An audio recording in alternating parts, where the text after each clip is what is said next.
All right, students, in this exercise, we're actually jumping into the realm of using oil pastel. And when you're using oil pastel, like when you use marker or when you use chalk pastel or when you used colored pencil, the same principle applies based upon its application. And what you're going to do, very, very simply, like what we've done before, is you're going to create a total of 4 boxes. And I'm starting this completely and totally raw so you can see exactly how to approach this. And you can also just simply, when you're done with this exercise, take a quick pic of it and upload that file directly to me for this exercise. So let's get started right now. So this is oil pastel, and we're going to actually write oil pastel at the top. And we're going to make a total of 4 boxes.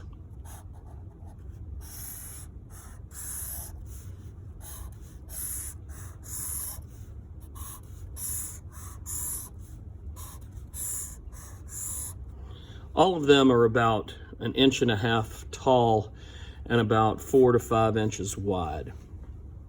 And the reason why we create boxes is so that you can actually have a border to work within, and also to establish some control when you're actually using those applications, especially in hatching and also cross hatching and then meandering line. But let's go ahead and label these. This is going to end up being smooth, hatching, cross hatching, and then right here, meandering line. So let's label them. Smooth, hatching,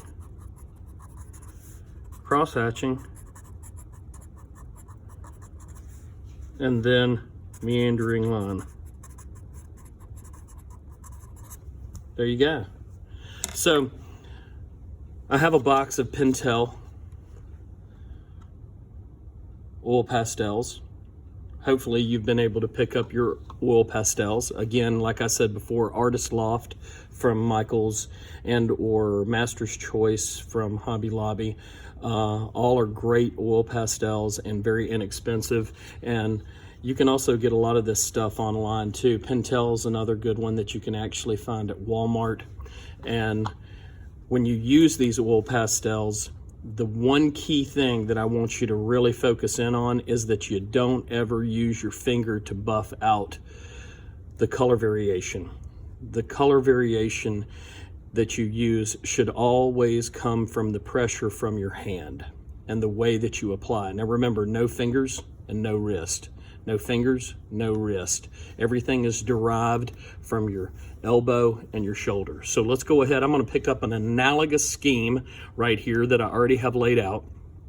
So I have a deep blue, a regular cobalt blue, a green, and then a lime green. And then I can also kind of play around with these color variations as I see fit. So you can work with analogous colors as well as monochromatic colors when you're doing this. Right now I've chosen analogous to start with. So let's go ahead and get started with this. So as far as smooth is concerned, I'm going to rotate this just a little bit so you can see. And then I'm going to come in and I'm going to start my application so it's really, really thick and dense, very, very opaque. And then with a lighter intensity, I start to fade that out, just like we did with marker and colored pencil. I'm going to drop that, come up with my next color variation, and then back that in so it overlaps and you see that smooth transition, and then come back out again and then start to lighten up, drop it, pick up the green,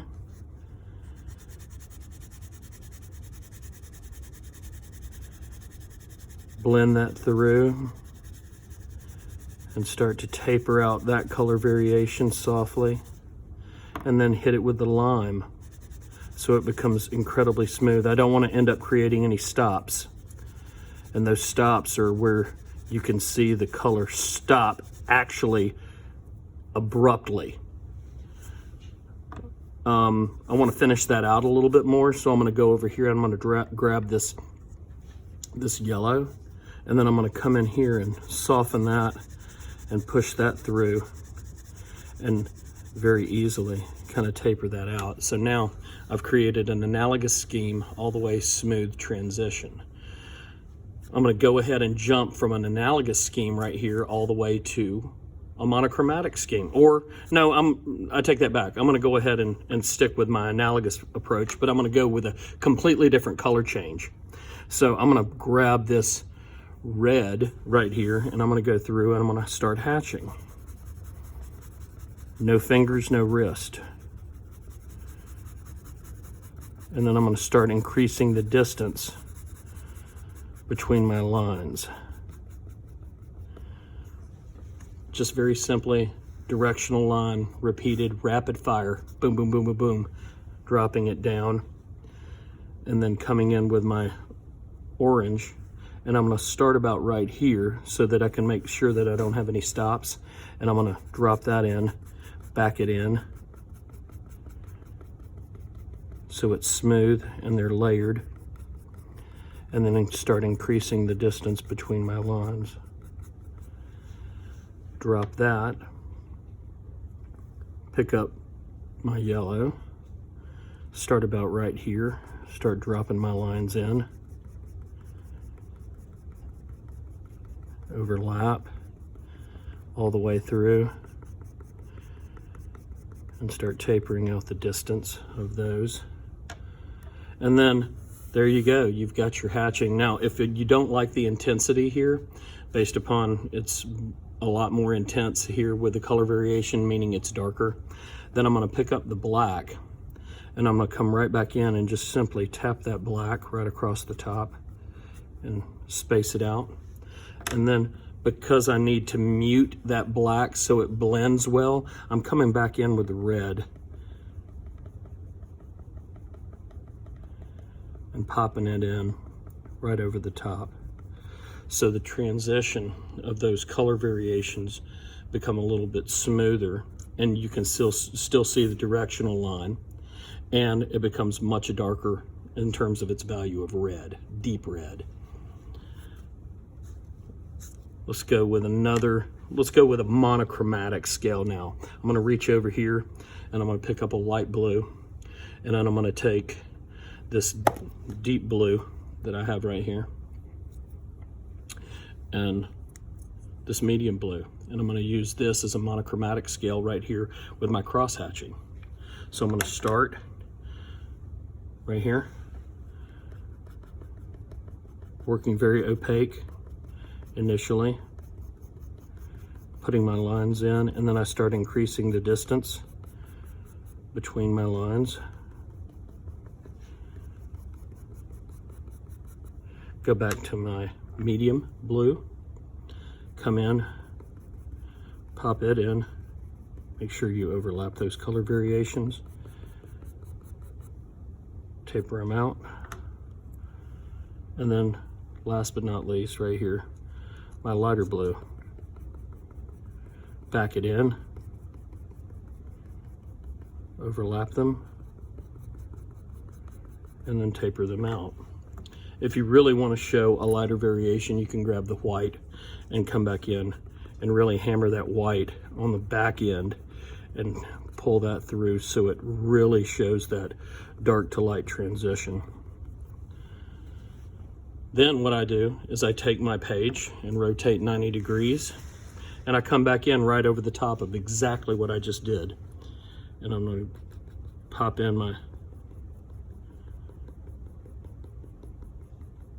darkest value of blue, come back in with my next, so it's smooth, and then last but not least with my light blue right over the top, and then again with my white.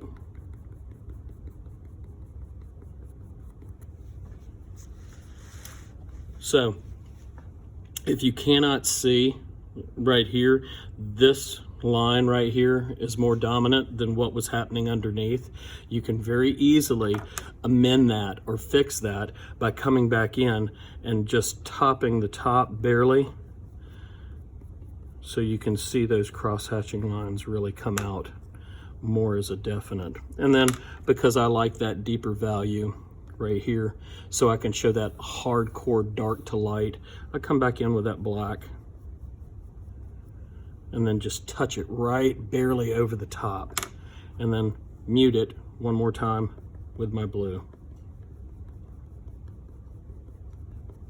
And then bingo bango, you got it right there.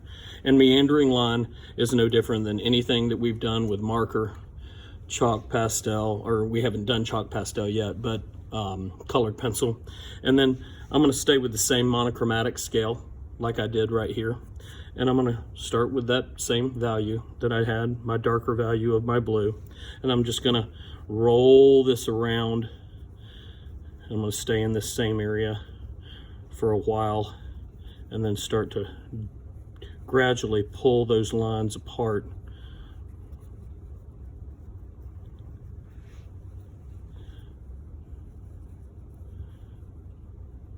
Set that down, come in with my next value.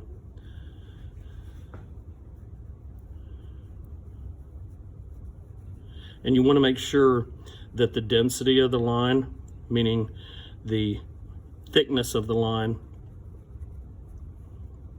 tapers. That's why I'm rolling this with my fingers like this while I work.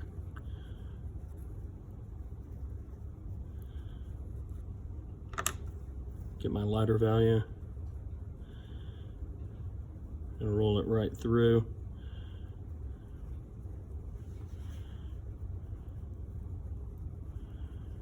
And last but not least, my white. Starting here and then always starting on the outside and then backing it in. Now, you can obviously see right here, it's not dark enough in terms of my meandering line and my transition. So I'm gonna saturate it a little bit more with my deepest value of navy blue. And then one more time with the black right over the top, barely. And remember, you're lighten up with the pressure before you get too far. Mute it so the black is so not dominant. And now I have my meandering line phase all the way through. Some fun things that you can do is you can take a really deep value or a smooth value transition, kind of like what we did up here with the smooth transition. And you can come down here, I'm moving this up, and I'm gonna put in another dense, very thick color value change right here with my monochromatic scale.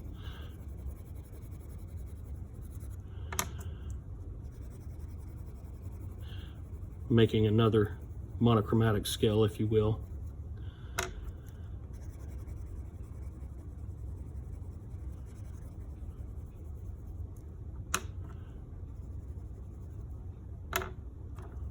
And I'm pushing that out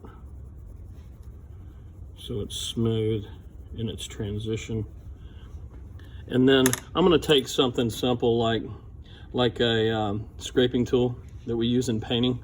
It can be like a plastic knife right here if you want to, and or the edge of a fork, and you can end up, or even an X-Acto blade. You want to be real careful about this, but we're going to end up coming in and we're going to pull the negative out just like we did in hatching. And when I say pull the negative, meaning you're just simply scraping away certain areas.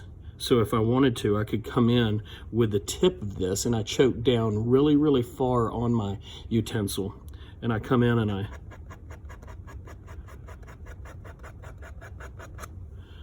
I just simply remove some of that oil pastel